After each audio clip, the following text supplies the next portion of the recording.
कि अगर कोई यात्री हिंदू या बौद्ध आते तो उनकी व्यवस्था करना मैनेजमेंट कमेटी का काम है, और पिंडदान करवाने जो लोग आते तो उनकी भी व्यवस्था, पिंडदान की व्यवस्था करवाने का काम भी मैनेजमेंट कमेटी करेगी।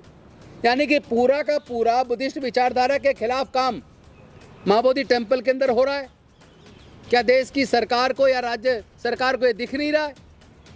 मैं पूछना चाहता हूँ, अगर राम मंदिर के अंदर जाके क्या उसके प्रांगण में कहीं दूर से दूर तक, मंदिर के अंदर तो छोड़िए, उसके प्रांगण में भी क्या किसी को, किसी मुस्लिम को वहाँ पर क्या प्रेयर करने की इजाज़त मिल सकती है? उसको नमाज पढ़ने की इजाज़त मिल सकती है क्या? क्या क्रिश्चियन को, किसी को इसी तरह के किसी हिंदू मंदिर के अंदर पूजा अर्चना करने का अपना उसको क्या मौका मिल सकता है? क्या किसी चर्च के अंदर या किसी मस्जिद के अंदर पूजा करने का किसी दूसरे धर्म के लोगों को मौका मिल सकता है? कहीं भी नहीं मिल सकता। तो महाबोधि टेम्पल में ऐसा क्यों? यानी जिस विचारधारा के खिलाफ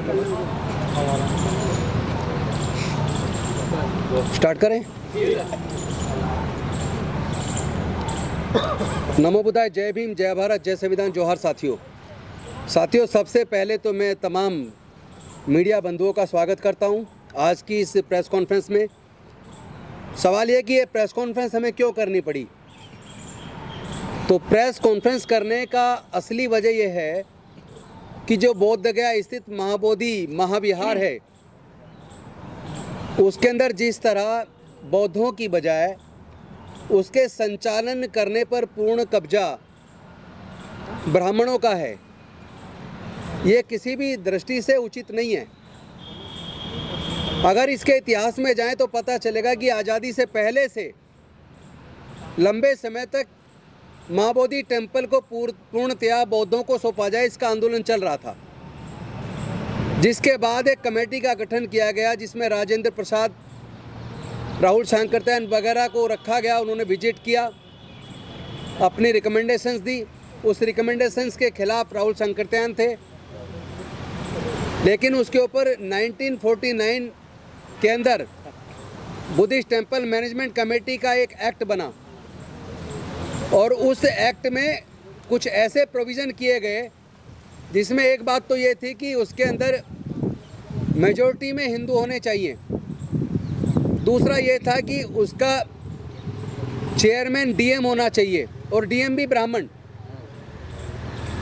और तीसरा ये था कि जो महंत उस मंदिर के अंदर होगा, उनके ही आने वाले बच्चे उसमें महंत बनते चले जाएंगे। और एक और बात उस एक्ट में कही गई थी कि महाबोधि टेम्पल मैनेजमेंट कमेटी का कार्य बेसिकली जो भी हिंदू या बौद्ध यात्री वहाँ आए उनके लिए व्यवस्था करना, या जो लोग पिंडदान करने के लिए आएंगे उनके पिंडदान की पूरी व्यवस्था करना। तो ये पूरा बीपी एक्ट पूरा घालमेल है। ये घालमेल क्यों है? क्योंकि उस वक्त डॉक्टर बाबा साहेब अम्बेडकर जी या देश के अंदर उत्तर भारत में बौद्ध लोग नहीं थे, केवल नॉर्थ ईस्ट में या हिमाचल और ऊपर तो कुछ लोग तिब्बती वगैरह कुछ लोग बौद्ध थे, और उनका इंटरफेरेंस उस वक्त की सरकार में नहीं था। तो जो उस वक्त की कांग्रेस और उस वक्त का जो आंदोलनकारी थे, स्वतंत्रता का जो आंदोलन चल रहा था, उस वक्त जो पार्टी थी उस वक्त कांग्रेस और आंदोलन को कर रही थी। और उस आंदोलन से जो सरकार मिलीजुली सरकार बनी, उस सरकार में जनसंघ के लोग भी थे, हिंदू महासभा के लोग भी थे, कांग्रेस के लोग भी थे, और मेजॉरिटी लोग उसमें ब्राह्मणों की मेजॉरिटी थी। और उन्होंने जो एक्ट बनाया वो एक्ट ही अपनी सुविधा के हिसाब से बना लिया। पूरा का पूरा एक्ट बौद्धों के खिलाफ है, क्योंकि बुद्धिस्ट लोगों का रिप्रेजेंटेशन उसके अंदर था ही नहीं जो कमेटी उस एक्ट को बना रही थी। और उस संसद के अंदर भी उस वक्त बुद्धिस्ट लोगों का रिप्रेजेंटेशन नहीं था, और एक तरफा बुद्धिस्ट टेम्पल मैनेजमेंट कमेटी बना दी गई। और उसमें यह भी प्रोविज़न कर दिया गया कि भले ही ये बुद्धिस्ट टेम्पल हो, लेकिन इसके अंदर मेजॉरिटी हिंदुओं की होगी। अगर कोई डिस्प्यूट अराइज होता है अल्टीमेटली लास्ट अंतिम फैसला बिहार के मुख्यमंत्री का होगा।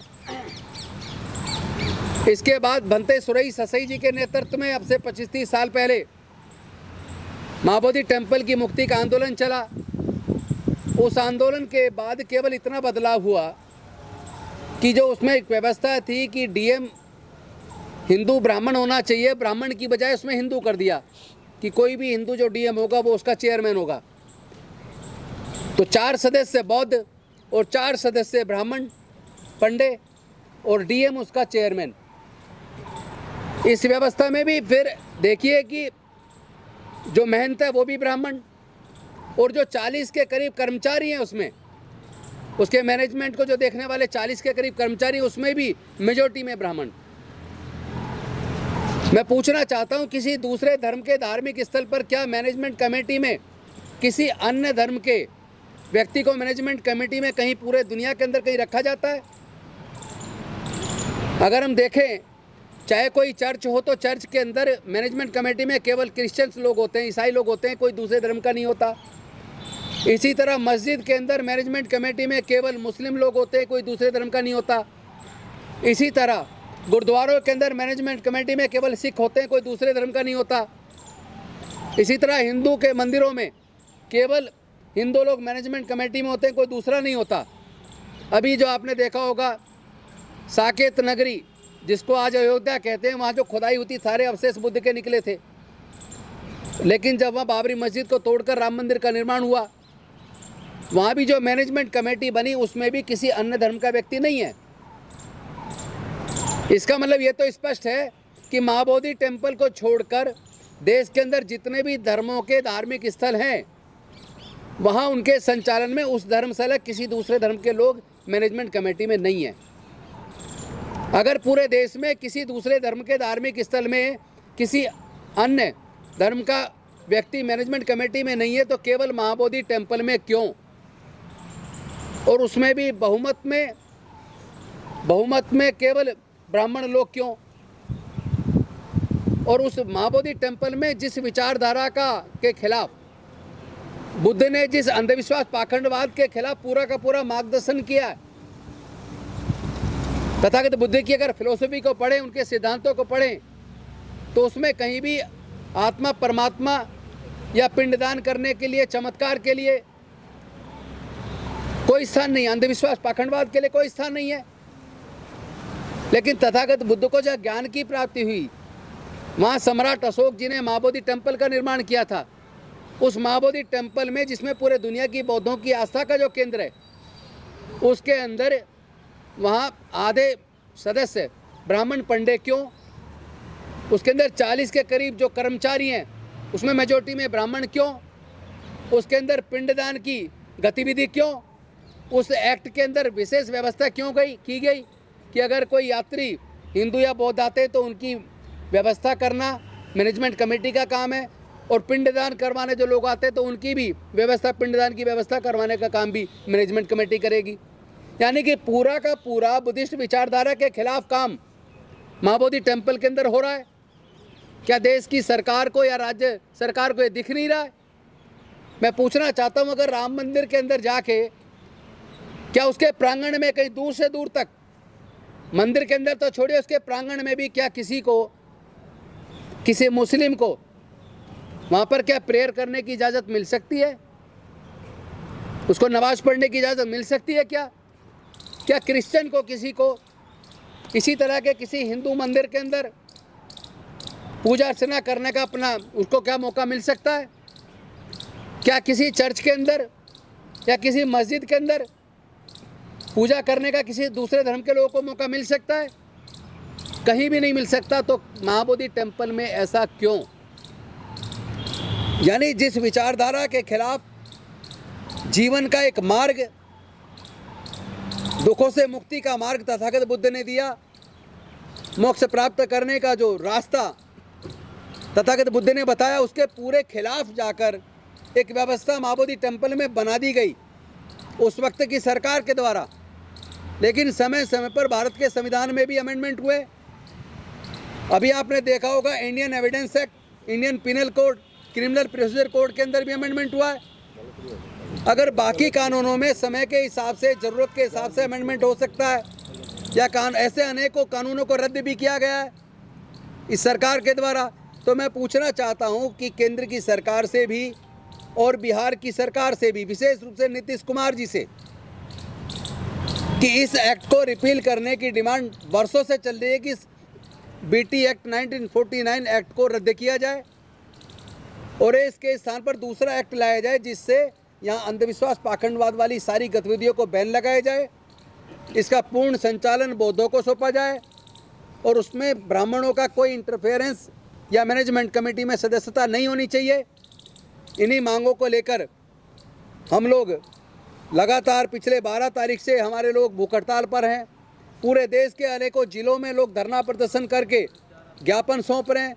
अभी 6 तारीख को भी फिर से प्रदर्शन है, फिर पूरे देश में 12 तारीख को प्रदर्शन है और हम लोग भी आज यहाँ से जा रहे हैं बौद्ध गया। कल सुबह पहुंचेंगे 9:30 बजे और जाने के बाद वहाँ जो हमारे साथी या हमारे बौद्ध भिक्षु जो भूख हड़ताल पे बैठे हैं हम उनसे मिलेंगे और उनसे मिलके इसकी आगे की रूपरेखा, यानी केवल ये धरने प्रदर्शन तक सीमित ना हो बल्कि इसके लिए क्या नीति बनाई जाए जिससे कि सरकार को इस बात का एहसास दिलाया जा सके कि ये आपकी जिम्मेदारी है, आप तुरंत बीटी एक्ट को रिपील कीजिए और नए एक्ट बनाने का प्रॉमिस कीजिए। अन्यथा ये मुद्दा भारत का नहीं पूरे दुनिया का मुद्दा पहले से ही बन चुका है। दुनिया के अनेक देशों में इस मुद्दे को लेकर धरने प्रदर्शन चल रहे हैं, भारत के अलग अलग जिलों में प्रदर्शन चल रहे हैं।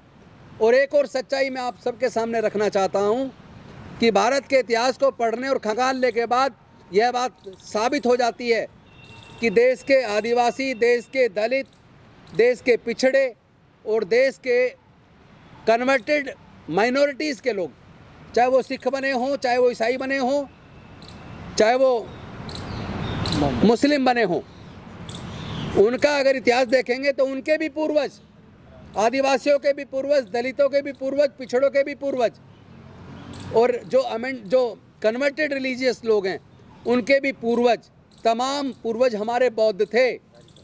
और इतिहास ये भी बताता है कि पूरा भारत बौद्ध में था, लेके म्यांमार से ईरान, इराक तक। आपको याद होगा बामियान के अंदर उस वक्त तालिबान ने तोप के गोले लगाकर तथागत बुद्ध की उस प्रतिमा को तोड़ा गया था, खंडित किया था। इसी प्रकार आपको पता होगा नालंदा विश्वविद्यालय में बुद्धिस्ट साहित्य को जलाया गया था। और एक और मैं आपके सामने बात रखना चाहता हूँ, तिरुपति बालाजी मंदिर के अंदर भी जो प्रतिमा है, वो जो मंदिर है, वो तथागत बुद्ध का मंदिर है। और इसके साथ साथ जो उड़ीसा के अंदर जगन्नाथ जी का मंदिर है, वो मंदिर तथागत बुद्ध का मंदिर है। यहाँ तक कि वहाँ तो उसके बारे में स्वामी विवेकानंद जी ने जो लिटरेचर लिखा है उसके अंदर खुद स्वामी विवेकानंद जी ने इस बात को स्वीकार किया है कि उड़ीसा के जगन्नाथपुरी मंदिर सहित अनेकों बौद्ध मंदिरों को कब्जा करके हिंदुओं ने उसको हिंदू मंदिर के रूप में कन्वर्ट किया है। अगर इन तमाम, अब से 500 साल पहले तक हिंदू लोग कभी भी कोई मंदिर नहीं बनाते थे, कोई मूर्ति नहीं बनाते थे। मूर्ति बनाकर और वहाँ पूजा अर्चना करने का जो काम था वो केवल बौद्धों में था भारत में। तो 500 साल पुराने भारत में जितने भी बौद्ध मिलेंगे, जितने भी मठ मिलेंगे, जितने भी शिलालेख मिलेंगे, तमाम अवशेष इस ओर इशारा करते हैं कि भारत में सब केवल बुद्ध का अवशेष है। ये देखिए, ये अभिमन्यु दास जी ने लिखी है किताब जिसके अंदर जगन्नाथपुरी के मंदिर के बारे में खुद स्वामी विवेकानंद जी ने कहा है। ये वो किताब है, मैं उसका रेफरेंस दे रहा हूँ, जो जगन्नाथपुरी के मंदिर के अंदर भी वहाँ उसके मैनेजमेंट ने भी कहा और रखी हुई है। वहाँ कोई भी इस किताब को निकाल के पढ़ सकता है, कोई भी स्वामी विवेकानंद जी के खुद के लिटरेचर को पढ़ सकता है, तो सबको पता चलेगा जगन्नाथपुरी का मंदिर, तिरुपति बालाजी मंदिर सहित अनेकों बौद्ध मंदिरों को कब्जा करके हिंदू मंदिर के रूप में कन्वर्ट किया। उसमें श्रृंगार लगाकर, टीका लगाकर, वस्त्र पहनाकर, आभूषण पहनाकर तथागत बुद्ध की प्रतिमा को एक तरीके से किसी देवी देवता के रूप में प्रस्तुत करने का काम किया है। ये दुनिया के बौद्धों के साथ धोखा है, ये भारत की संस्कृति के साथ धोखा है और इस धोखे को हम उजागर करेंगे। सरकार को चाहिए, बिहार सरकार तुरंत इस पे एक्शन ले। आदरणीय नीतीश जी तुरंत एक आश्वासन दें कि वो इस एक्ट को रिपील करेंगे और बुद्धिस्ट टेम्पल मैनेजमेंट कमेटी के लिए नया एक्ट बनाएंगे। और वो अगर ऐसा नहीं करते हैं तो मैं भारत के प्रधानमंत्री जी से भी निवेदन करना चाहता हूं, भारत के सर्वोच्च न्यायालय से भी निवेदन करता हूं, इससे पहले कि पूरे देश का बहुत बड़ा आंदोलन बन जाए और किसी भी प्रकार की शांति भंग होने की कोई ऐसी स्थिति पैदा हो जाए, उससे पहले हमारे देश के न्यायालय सुओ मोटो एक्शन ले, केंद्र सरकार एक्शन ले, बिहार सरकार तुरंत एक्शन में आ जाए और इसको एक बड़ा आंदोलन बनने से या शांति भंग होने से रोके। इस एक्ट को तुरंत रिपील करे, नए एक्ट की व्यवस्था का आश्वासन दे। अन्यथा ये समझ लें कि देश के तमाम दलित, आदिवासी, पिछड़े और कन्वर्टेड जो रिलीजियस माइनॉरिटीज़ हैं, वो सब लोग इस बात को धीरे धीरे जान रहे हैं कि उनके पूर्वज बौद्ध थे। इसका मतलब भारत में 90% से ज़्यादा लोग बौद्ध थे और वो सारे एकजुट होकर पूरे देश के अंदर इसको एक बहुत बड़ा आंदोलन बनाने वाले हैं। और मेरा जाने का भी एक प्रोविज़न है, ना केवल मैं खुद बल्कि हमारे CS भंडारी जी जो बुद्धिस्ट सोसाइटी ऑफ इंडिया के दिल्ली के अध्यक्ष हैं, इधर सूरज मंडल जी जो संविधान बचाओ संघर्ष समिति को देखते हैं, एडवोकेट बलराज मलिक जी जो सुप्रीम कोर्ट में मेरे साथी एडवोकेट हैं, बंते जी, सुमेधो जी, और साथ में हमारे मिशन जय भीम के राष्ट्रीय अध्यक्ष BP निगम जी, मौर्य जी, श्यामलाल जी, हम लोग पूरे देश के अंदर अलग अलग राज्यों में जाकर, चूँकि हमारे अनेकों साथी डॉक्टर विलास खैरात जी अभी महाराष्ट्र के अंदर हैं, इसी तरह अलग अलग राज्यों में हम लोग जा रहे हैं। उधर आकाश लामा जी बैठे लेके सबको नेतृत्व कर रहे हैं। तो पूरा एक सामूहिक नेतृत्व है जिसके अंदर महाबोधि महाविहार मुक्ति आंदोलन के लिए जो एक समिति बनी है, उसमें देश के तमाम सामाजिक संगठन, तमाम रिलीजियस संगठन, SC ST OBC के संगठन, सब लोग एकजुट होकर इसको राष्ट्रीय आंदोलन बनाने के लिए लग गए। पूरे देश के अलग अलग राज्यों में हमारी टीम जा रही है और सब लोग मिल के इस आंदोलन को इतना बड़ा करने वाले हैं। मैं चाहता हूं कि केंद्र सरकार पहल करे, बिहार की सरकार नीतीश जी के नेतृत्व में पहल करके इस BT एक्ट को तुरंत रिपील करे और नए एक्ट बनाने का आश्वासन दे। अन्यथा ये भारत का अब तक का सबसे बड़ा आंदोलन होने वाला है और फिर ये आंदोलन केवल महाबोधि टेम्पल की मुक्ति तक सीमित नहीं रहेगा। उसके बाद तो जितने भी तथागत बुद्ध से संबंधित मंदिर मठ हुए हैं पूरे देश के अंदर, जहाँ जहाँ उन्होंने कब्जा करके उसको दूसरे मंदिर के रूप में तब्दील किया है, फिर उस लड़ाई को, उनको भी मुक्त कराने की लड़ाई को लड़ा जाएगा। क्योंकि साकेत के अंदर, अयोध्या के अंदर जो खुदाई में निकले अवशेष सारे बुद्ध के निकले, मथुरा के अंदर जो अवशेष निकले सारे बुद्ध के निकले, देश के अंदर 2000 के आसपास गुफाएं हैं, उनमें से 99% गुफाओं के अंदर जो अवशेष हैं, मूर्तियां, वो तथागत बुद्ध की हैं। जितने भी शिलालेख निकले पूरे देश में तथागत बुद्ध के हैं। तो अब समझ लीजिए, सरकार से निवेदन कर रहे हैं, माननीय सर्वोच्च न्यायालय से भी निवेदन कर रहे हैं, इस विषय की गंभीरता को समझिए। अभी तो यह मुद्दा केवल महाबोधि टेम्पल महाविहार की मुक्ति तक सीमित है। अगर आप लोग इस पे कार्रवाई नहीं करते हैं तो हम इसको राष्ट्रीय आंदोलन भी बनाएंगे और तथागत बुद्ध से संबंधित जितने भी महाविहारों के ऊपर कब्जे करके मंदिर के रूप में परिवर्तित किया गया है, उसको भी मुक्त कराने का आंदोलन बनाया जाएगा। अब आपको तय करना है, आप यही समस्या का समाधान करना चाहते हैं या इस छोटी बीमारी को कैंसर के रूप में आप विकसित करना चाहते हैं। इन्हीं शब्दों के साथ मैं चाहूँगा कि हमारे CS भंडारी जी वो भी इस विषय पर संक्षिप्त में बात रखें, उसके बाद सूरज मंडल जी भी संक्षिप्त में रखेंगे, बंते जी भी रखेंगे, बलराज मलिक जी भी रखेंगे और हमारे राष्ट्रीय अध्यक्ष BP निगम जी भी रखेंगे। मैं चाहूँगा 2-2 मिनट में आप बात रख दें, उसके बाद हम क्वेश्चन आंसर रख सकते हैं। सभी